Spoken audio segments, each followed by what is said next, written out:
And little by little under socialism, what happens is, instead of everybody on the ship rising, everybody on the ship slowly starts to submerge because they can't keep the programs running.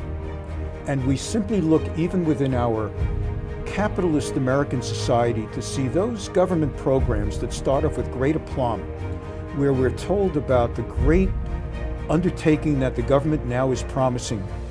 And then it turns out you look a few years later down the pike, and somehow, like the Section 8 housing, we were going to be providing all this great housing for people.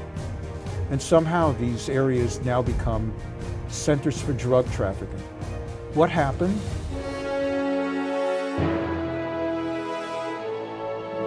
Welcome to Crossroads. I'm your host, Joshua Phillip. Today we have with us Rabbi Dov Fischer of Young Israel of Orange County. And Rabbi, it's a real pleasure. Really nice to meet you.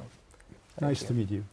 And we're here in the Orange County office of the Epoch Times. And we're going to talk today about how do we deal with these, of course, discrimination, racism. I think part of the big narrative in society right now is the idea that the personal is political.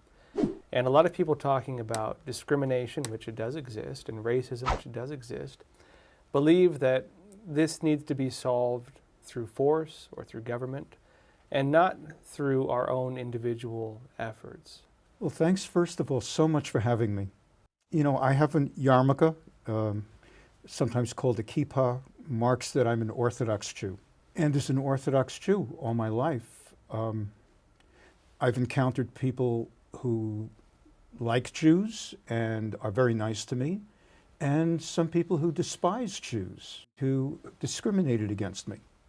So on a very personal level, when people get into identity politics, I know what it is to be part of a minority group that sometimes encounters disadvantages. Even more so because our own rules as Orthodox Jews inherently disadvantage us. We can't work on Saturday. If you need to hire someone who's going to work 7 days a week, or on Saturday, you're probably not going to hire me.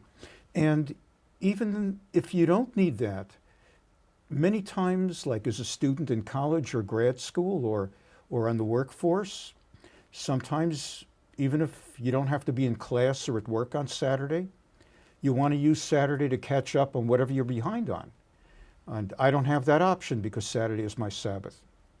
So I've faced disadvantages. And the way that I've always handled it is not by whining about it. I don't blame anybody else. I just know I have to figure out how to do my best and make myself so valuable, whether it's as an attorney, as a law professor, whatever I might be doing, to make people want to give me a chance so that they say, we don't know how he's going to get it done because he says he doesn't work on Saturday, but his resume and his achievements show us that he probably can pull it off. Let's give him a chance. And that's the way it is in America, because everybody encounters disadvantages. And everybody, even those with the so-called white privilege, the so-called white Anglo-Saxon Protestant privilege, any human being knows that life can be unfair. And the difference, in fact, the secret to America's greatness always has been that we don't whine. We just bear up to it. If it takes another day and another dollar, and if it means working a little bit harder, you just make it happen. And that's what you teach your children. Don't whine to me. If you want to succeed, study harder. Don't tell me that's a bad teacher. You got your assignment, go home and do your homework, and just do as well as you can. That's why I'm not very sympathetic to those who try to divide us with identity politics. I think we all have a chance. This is an interesting idea of how do we deal with things that are uncomfortable? How do we deal with setbacks or what appear to be walls in front of us that block us from achieving what we want to in life? Now, I can say even my generation, I'm 35, when I was a kid, if I cried or ran into trouble and was whining about it to my grandpa, you know what he'd say to me? He'd say, suck it up, quit being a wimp. And you don't hear that culturally anymore. By the way, when you have a grandpa who says, suck it up, one day you end up with a television show. In other words, had you not sucked it, had you had Gramps saying, oh, you just cry and just cry and cry because life is very unfair and everybody else has advantages and you're never going to get equal chances, you wouldn't have a television show. You'd be sitting, maybe watching it, and maybe not even watching it, but out on the street complaining how life never gave you a chance. You have to suck it up. Yeah, we just had a recent show with a black entrepreneur, and he was talking about his whole line is how the race card has expired. It was John Guyton, if anyone's interested. It's a great video. And he said the race card has expired, and his big thing was saying, going back and looking at the way that we're taught to default to our race or our identity in terms of assuming that we're going to be discriminated against and viewing this as things that prevent us from moving forward in society. If we convince ourselves that we can't do something based on something beyond our control, then you're never going to achieve anything. And I guess what would you say to that concept? I believe it so strongly because, you know, it's interesting. When Barack Obama was elected president, there were those who initially thought he would be the post-racial president because really, really America had gotten beyond racism. We had solved, and at that moment in 2008, we had solved this country's race issue. This no longer was a country where blacks are supposed to use that bathroom and whites this bathroom, blacks use this water fountain, whites use this water fountain. By the time I was growing up, going to college and beyond, grad school and working, if you were Latino, if you were African American, whatever, that didn't mean that you don't have the same chance to get hired. With all the decades of affirmative action programs having made it possible for people of all groups to be going to college and grad school and beyond, it had finally reached a point that we really were post-racial, where when I work in a law firm, if I happen to be working on a case with an associate who's black or who's Latino or whatever the group, or Asian, doesn't matter. We all know here's our deadlines. We've got to file our motion by this day. It has to be written compelling ways. It has to be argued in an effective way. You're going to meet the client. You'll take the deposition. No one's thinking black or white or blue. I never felt that as a student in law school that my professor was looking upon me differently because I wore a yarmulke, nor did I ever feel that any professor was looking at another student in class differently because of color or religion or anything. And then suddenly something terrible happened here from 2008 to 2016, where we suddenly started getting a message out of Washington that started to emphasize this identity politics thing again, and suddenly began dividing us. And it's a terrible thing, and it's really not an honest thing. If I see a person who's blonde, I won't lie and say, I didn't know that person had yellowish hair. Of course I notice it. If I see someone blue-eyed, I won't lie and say, I didn't notice that person had blue. It never occurred to me. Of course I noticed the blue eye. And if I see someone black, of course I notice the person's black. So it is not that we don't notice differences. Just as when people see me with my yarmulke, of course they notice I'm Jewish. But the thing is, that doesn't affect the way we look at people, even though we see that. We don't treat them based on that anymore. We don't treat people blonde with the assumption that, oh, a dumb blonde. Or we don't treat somebody black or Latino differently. It's just not in the mindset of the average American person. And that's what's so terrible. The idea that the media redefine, they tell us that's what we're thinking, and we're not thinking that. And they want to tell us that this country still is broken down based on identity. It's a terrible thing, Josh. Now, when they talk about this idea of institutional racism, it's funny. It's a buzzword that doesn't have a strong. It has an emotional power to it, but it doesn't have a strong concept of what they actually mean by it. Do they mean that racism is in the political institutions? I'd say no, because most political institutions tend to be pretty dang progressive. Do they mean it's in the way we perceive things? Maybe. What would you say to people who talk about this institutionalized racism? I agree with you. The idea of institutional racism is so irrelevant to the United States of today. You just gave the perfect example, the universities. Do you know how you can tell whether your professor is liberal, progressive, or conservative? You can tell because if your professor discusses politics in class, the professor is liberal progressive. If the professor is conservative, he or she, for some reason, never discusses politics. I'm a law professor. I never discuss politics. The institutions themselves now are such that the liberal progressive narrative dominates, whether you're talking about the institutions of the media. That's a powerful communication vehicle, whether we're talking about movies out of Hollywood, theater out of New York, Manhattan, whether we're talking about television, news, and entertainment. All the major vehicles today, in fact, even sports other than baseball and hockey, you now have it within everything from the NBA to the NFL, where if a basketball player wants to speak a left-wing agenda, like both a socially, not only politically, but a socially left-wing agenda, like a LeBron James or like a Colin Kaepernick, if you want to bow down at you want to put on a knee at the national anthem. So that's really cool. And you might even get a really great multi-million-dollar contract from Nike. But if you really go out of your way to be a patriot, not referring to the football team, but to be someone who loves the flag and country, that's just not cool in the NFL anymore, or the NBA.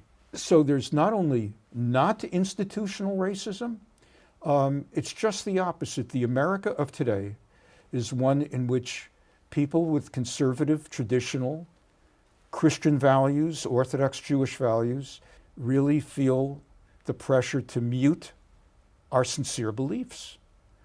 You can't even say something, I don't know if I even want to say it now. I know I want to say it, I don't know if I should, but you can't really say that there are only two genders. There's males and there are females. And that's what the book of Genesis tells us, that God made man and woman, two genders. You want to speak about institutional values now, you can't really say that. You can whisper it, but you can't say it. And so we're at a state now, as you mentioned, where on a few levels, the systems, the government, and the culture are telling us that we should ignore what we see, what we know based on science, and what we believe based on religion, in order to service this agenda that makes us recognize a reality not based in reality. Now, why do you think they're doing this? What do you think the real agenda here is?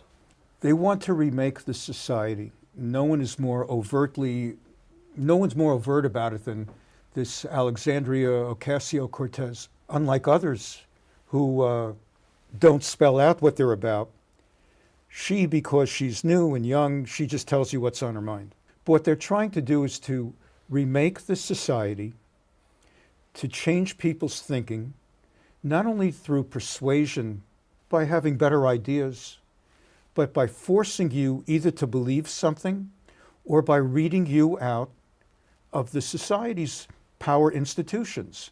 For example, if you're conservative and you want to be a professor of a social science, in order to get the job, you have to apply, and then you're interviewed by the department, other professors in the department. Well, if all the other professors of the department now are liberal progressive, they just won't hire you for the position.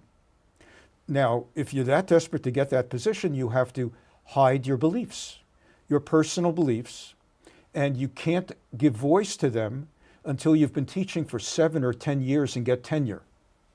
So that's one example. You want to write, you want to be a journalist, and you want to get to the New York Times or the Washington Post or CNN, you won't get a position unless you keep your mouth shut.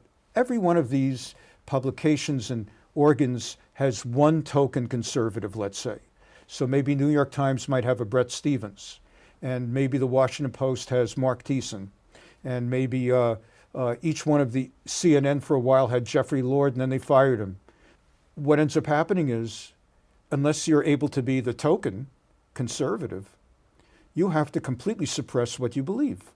And that's really what it's all about. They're trying to forcibly change the way Americans are because they want to create a socialist country I'm not just using that as a name. I'm not calling someone a name. I'm not saying, oh, you're trying to make it socialist. I truly am saying that they want to recreate the economy into a socialist economy and recreate the way we think. And they want to do it, of course, mostly by changing a whole generation of the young people going through the universities now and the colleges, and at the same time suppressing those of us whom they couldn't get the first time around. They just want to take us out of the system. It's a terrible thing. And I know that as someone who's lived in Israel, Israel, of course, used to be a socialist country, and they got out of it. And I think there's some very interesting lessons from that. Israel in 1948 began as a socialist country. She faced a very unique founding challenge.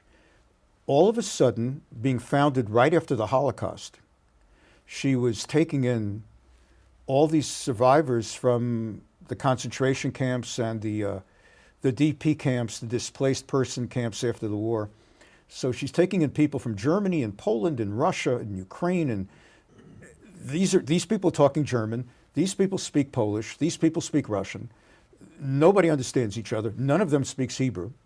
Meanwhile, as soon as Israel was created, all the Arab countries in North Africa kicked out all their Jews, and there were about 800,000 Jews kicked out. So you've got Jews being kicked out of Egypt and Libya, Tunisia, Syria, Iraq, Persia, Iran, and they're also speaking different languages. And everybody's all of a sudden in this country that has to figure out how are we going to make it financially, economically, and culturally with so many people all having landed at once from all over the place. There were Jews from Yemen who came with like 9 wives because they had polygamy in Yemen, and it was allowed in the country and permitted in Judaism as well in certain circumstances. So they had cultural issues, theological issues, and they did initially start with socialism for the purpose of just making sure that people don't die in the streets and getting everybody initially incorporated and integrated. But it didn't take more than about 20, 25 years till they realized we've got to undo socialism because we will never become a great first world country and economy, and we're losing our best people who flee this country once they have a great idea and do not want the government taking control of the idea and suppressing it. When Benjamin Netanyahu became finance minister in the 1990s, he instituted a revolution that turned Israel into a capitalist society. And I lived in Israel when it was socialist. And I don't think a lot of Americans know what it is to live under socialism. When you live under socialism, they tell you, and this is what happened in mid-1980s Israel, you can have a washing machine, but you may not have a dryer because somebody in the government decided you need a washing machine nowadays. But it's their opinion that you can hang your clothes on a clothesline. Let's say I have the money for a dryer. You don't need one, though. So why should you have one if the next guy doesn't have one? In the same way, you can have a television. Everybody should have a television. But you don't need a VCR, which in those days, for those who remember, used to have something called VCRs for VHS tapes. Why can't I have a VCR? Well, the next guy can afford a TV, but not a VCR. So you shouldn't have one either. You know what? You can have one, but you'll have to pay a 100% tax. That is, if it costs $300 for the VCR, you'll have to pay $600. And they had they even had it on food, cornflakes. You're allowed to have cornflakes, but you're not allowed to have Rice Krispies. Why can't I have Rice Krispies? I like Snap, Crackle, and Pop. I've always wanted to hear what it sounds like in Hebrew. Snap, crackle, and pop in Hebrew. Well, some guy sitting in Haifa has decided the Jews of this country can eat cornflakes, but you don't deserve to have Rice Krispies because the guy next to you doesn't have Rice Krispies. But if you really want them that much, you have to pay 100% tax. So it costs like $20 a box for Rice Krispies. So like for my birthday, my wife gave me a box of Rice Krispies. It was the best birthday present. And by the way, Snap, Crackle, and Pop, it sounds the same in Hebrew.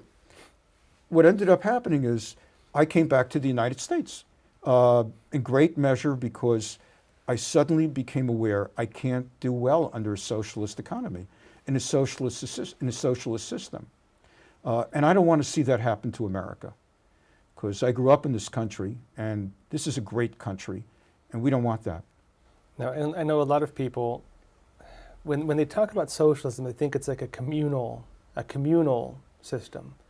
And I know that there are some people who have trouble separating that idea from traditional cultures such as Judaism that do have a strong kind of community system to them.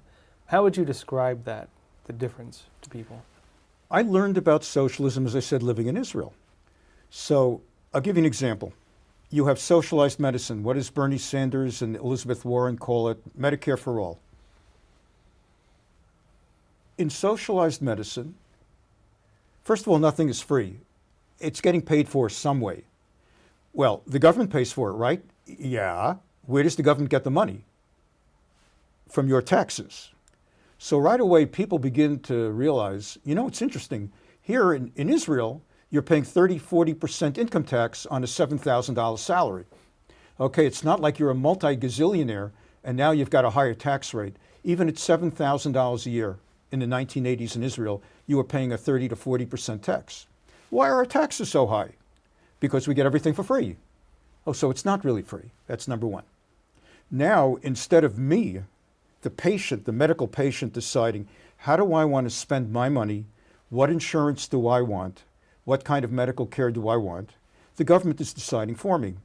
So the government collects all of our tax money, and then they decide to create a health system.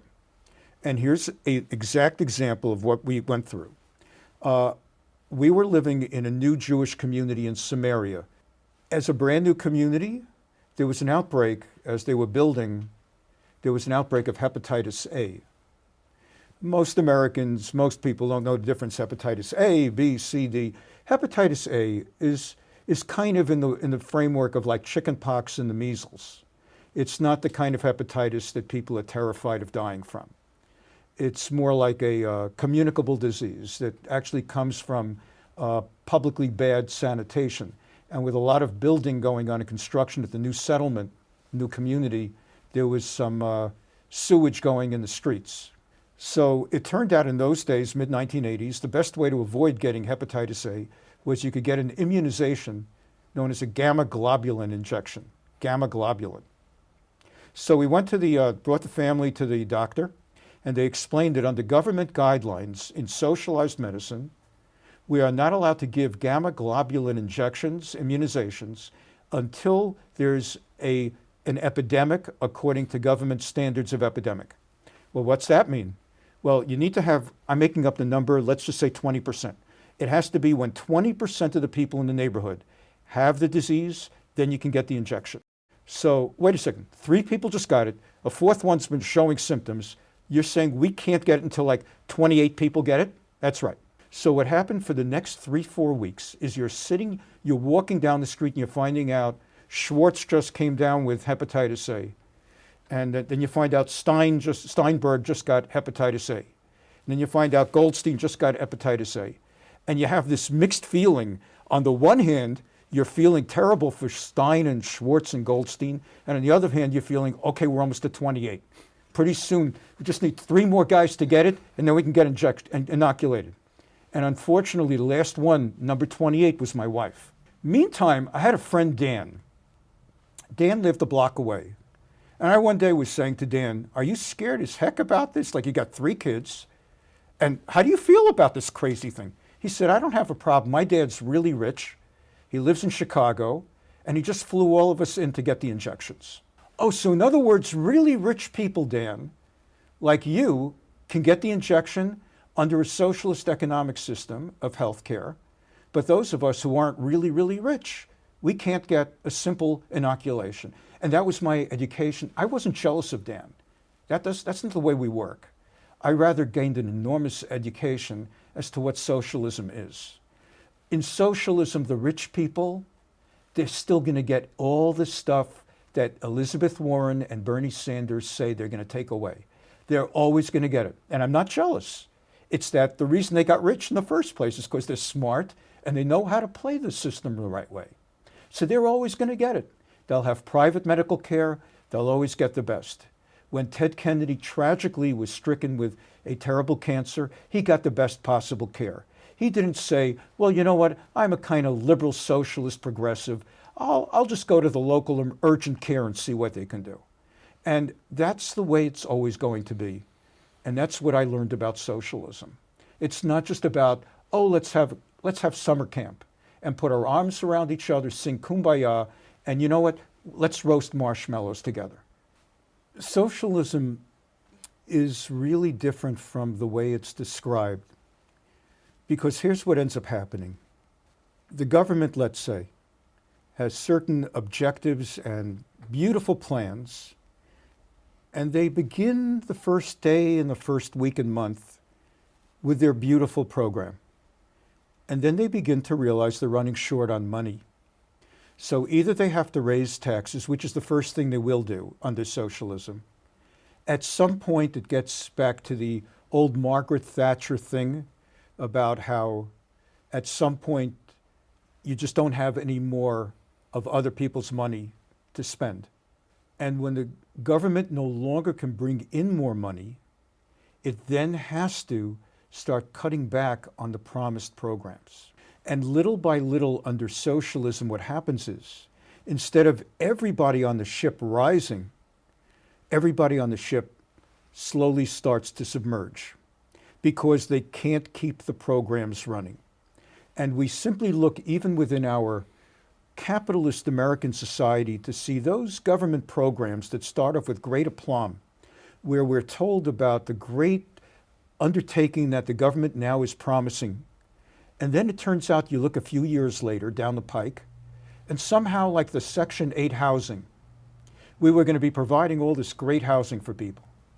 And somehow these areas now become centers for drug trafficking. What happened?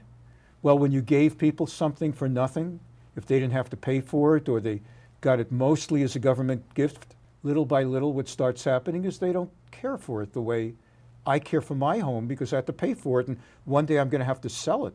So it's going to have to maintain a certain kind of maintenance. In the same way, if you give me money, you guarantee me an income, food stamps, this, that, the other, I'm going to work less. Of course I'm going to work. It happened to me in Israel. There was a point where I started saying, why am I working so hard at 3 different jobs? I just figured out if I drop 2 of the 3 jobs, I'll be eligible for certain government handouts. I'll come home with the same amount of money. Yeah, it'll be a little bit less, but it won't be taxed. So I'll be coming home with the same amount in government handouts as I would get from 3 jobs that are being taxed to the point that it kind of comes out the same. Little by little in socialism, when you guarantee me certain minimum incomes, I have less motivation to work hard. And so I produce less. Many people here in California are wondering, what's the deal with all the increased homelessness and more homelessness? And you know, we're spending more and more money on the homeless. Why isn't that solving it? In fact, the more money we spend, the worse it gets. Well, I'll tell you why. Because if I'm homeless in North Dakota, where they're not paying me to live on the streets, and I happen to hear that California is paying you to live on the streets, and they're providing you meals. And by the way, it's a lot nicer weather in California than in North Dakota. So I'll come into California. Next thing you know, anybody homeless, come on into California. We pay you to be homeless. And what ends up happening in socialism, therefore, is while it all sounds very nice, at some point, the government is not able to provide all the things it had hoped and promised. And the individuals in the society who start to speak up against it, well, the government leaders begin to say, this man is a danger to our society. We are trying to create a noble egalitarian society, and he is speaking against it. He has to be arrested. And she has to be arrested. And he and they, and the next thing you know, they're arresting people who speak about the injustice of denying people the ability to rise above. The next thing you know after that, they're being executed. And I'm not just saying it. We now have about 100 or 200 years of socialism history to look at. Every socialist experiment, the Soviet Union, Mao's China, Hugo Chavez's Venezuela, you name it. socialist societies always end up at the end arresting people, executing people, and having poverty and seeing their economies driven down to the ground. And that's really, in the end, what socialism is. Now, tying this back to identity politics, one of the sayings is the personal is political. How would you say identity politics tie into the socialist agenda?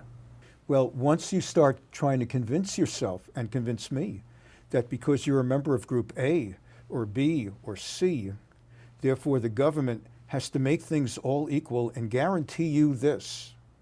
Well, first of all, by guaranteeing Group A and B and C, automatically, by virtue of birth and identity, the same thing that Group D and E have, you're now doing several things. You're suppressing Group D and E. Let's say it's the white male. You're suppressing the white male.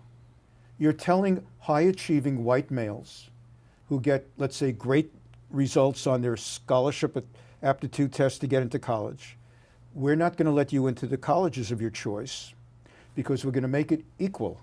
We're going to create through identity politics, we're sorry, but as hard as you work, you can't get in. You're now bringing in other people who have not scored as high. I will grant, once in a while someone may come from a disadvantaged, whether it's because of black or white or Catholic or Protestant or Jew or Islam, once in a while someone may come from a disadvantaged background where that person truly, through interviews and through other objective symbols and demonstrations, really might have something unique to offer. I'll grant that. But what often happens, this is an interesting thing people don't talk about much. Justice Scalia said it and they called him a racist for it. Imagine you have a school, Harvard or Yale Law School, and they decide we're going to take in a certain person from a certain discrete insular demographic group because, well, we just ought to do it because of identity politics. So you bring in someone who maybe doesn't quite have the numbers on the SAT and the high school GPA that matches those of everyone else in class. What will happen during 3 years of law school is that person very possibly will fail out. And by failing out of Harvard Law School, that person will end up never being a lawyer. And I don't know what's going to become of that person in life. And if Harvard hadn't done that, and instead that person had gone to a middling school or a lower than middling law school that was suitable and appropriate for those numbers, that person would have made it through that school. And no, that person would not end up on the US Supreme Court, but that person would be a fine attorney and would have gone through life as a fine attorney. Every single year, we see people who have been admitted into certain schools that the schools said because of identity politics, we want to give them this extra opportunity, and you weren't doing that person a favor because that person was not cut out to succeed on that school's level. Although that person would have been fabulous had the person come in a notch or two lower. And you know something? There's a lot of greatly successful people running this country today who don't come out of Harvard and Yale, but from lesser law schools, let's say, and lesser medical schools, and lesser this and lesser that. And they're doing great. And they're leaders in this country because they went to the schools that were right for them. And then there were other people who were given a break and given a favor and were told, no, we'll do you something better. And they were ruined by that.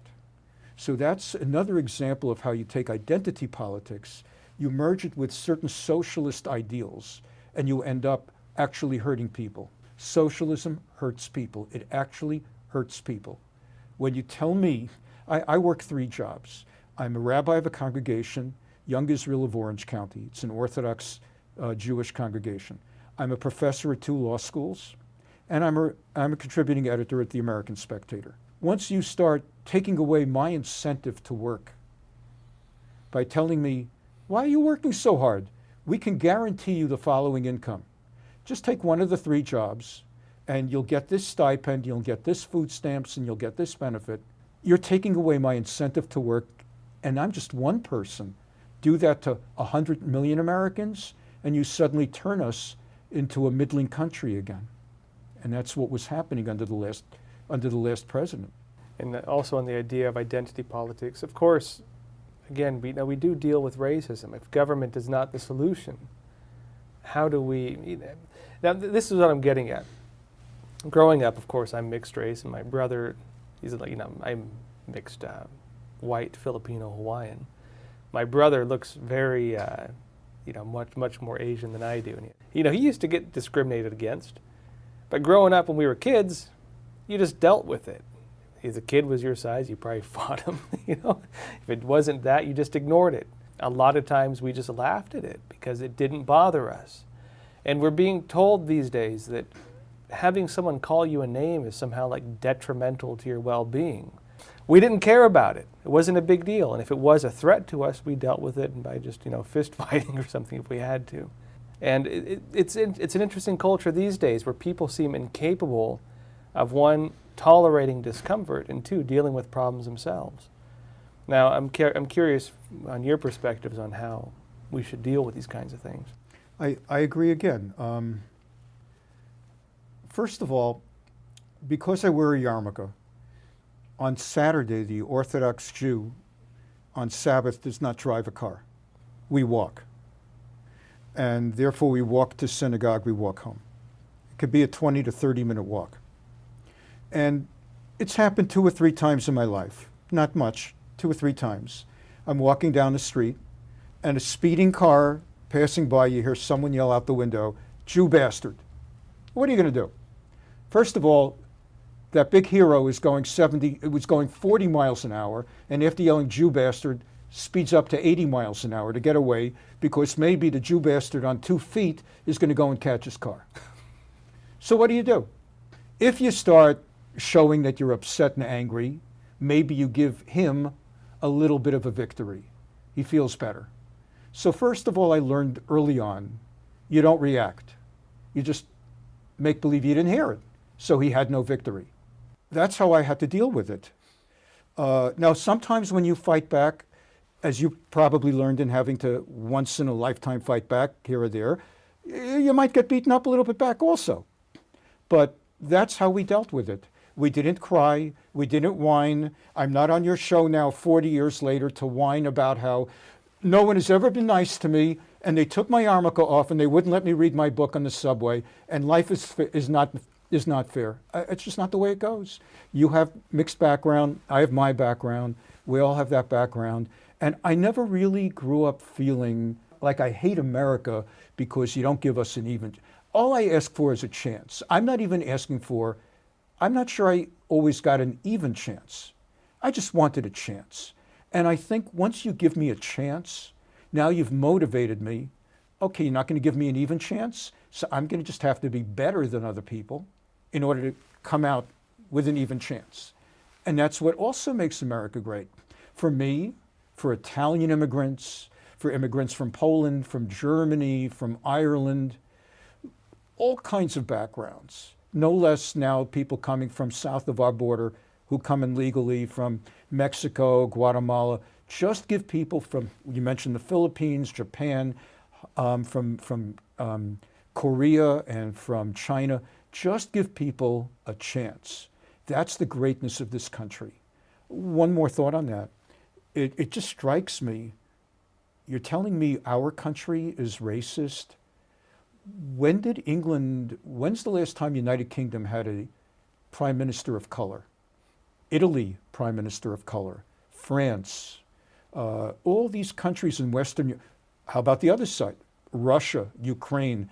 When's the last time the Russians had a prime minister, a president, a head of the Soviet Communist Party of color? This country is unique. Everybody gets a chance in this country. If you were to leave our viewers with one message, one point, what do you really hope people take home from this? That's a very long question. That's a very short question with a very long answer. But I would say the main message from this discussion that I've enjoyed having with you is that America is a great country. America is great because it gives everyone a chance. We have had some parts of our history that we should not be proud of in the past. And that's okay to say that we all had a growing, as a country, we had a process of growing and learning how to be better. The way we treated African Americans slavery is despicable. There's nothing to talk about. It's nothing to even mince words. Slavery was despicable. And it's something that we had to come to terms with. We should not forget how many hundreds of thousands of white men died fighting to put an end to slavery, by the way. We had times when we did not treat some of our North European immigrants right. We do not have a proud history of how we treated people from Asia. We put 110,000 Japanese Americans into the camps during World War II. Some of the most loyal Americans who actually fought with incredible American patriotism overseas against the Japanese emperor. We did not allow Chinese people to become countries. We had the Chinese Exclusion Act, and we did not really allow Chinese people in any decent numbers to become American citizens also until World War II. But the focus that every American today should be feeling is, my goodness, notwithstanding that background, look at the country that we have evolved into and the society that we evolved into by proceeding on capitalist principles and also Judeo-Christian values. We give people a chance. Everybody is given a chance. Through that, everyone is motivated to come up with his or her own great idea and to achieve his or her own dream. There's limitless possibility in this country. To the degree that people run into obstacles, there are aspects of life that are unfair. And everyone's life is going to have, since the time you were 5 years old and your parents punished you for what your brother or your sister did, life has been unfair. And if you'll say that never happened to me because I never had a brother or sister, well, if you didn't have a brother or sister, that was unfair. And if you were the firstborn, that was unfair because they always blamed you because you were older and you should have known better. And if you were the thirdborn, well, that was unfair because you always treated me like the kid. And if you were the secondborn, that was unfair because I was always the middle child and you never gave me the opportunities of the oldest and you never gave me the sweetness of the youngest. Life is unfair. And if we focus on what's unfair and we whine and we want the government to make it better, it'll only get worse. It's only by accepting the idea that this country lets you be everything you want if you try for it. That would be my summary of what I was saying today. It's a real pleasure having you on Crossroads. Really like to meet you. Great, thank you. I'd like to get you on again sometime. Okay. Great. Everyone, please remember to like and subscribe. Click that notification bell. You'll get alerts when our videos are published. See you next time.